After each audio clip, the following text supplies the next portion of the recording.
Hi friends, welcome to Ftopreview.com. In this video, we're learning how to adjust text size on Google Pixel 7a. So open your menu, then go to Settings application. Okay, you can see settings here. Open that, then you can see option of Display and Touch. Open Display and Touch option. Then you can see option of Display size and text. So open that. There is two sliders like font size and display size. Okay, so you can simply adjust that slider. You can see option of font size. You can simply adjust that slider to increase and for right side for decreasing, and you can get the center for adjusting. So in this way you can simply adjust the text size on Google Pixel 7a. So that's guys very simple tutorial, and if you need a bigger text size, just slide to right side, and you need smaller, just slide to left side.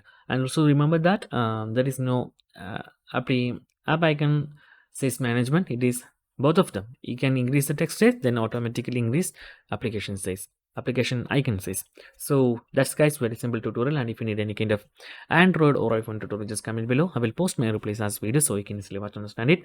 And if you enjoyed this video, please like, comment, share, and subscribe our channel for getting more videos like this. Thank you so much for watching. Have a nice day. Bye bye.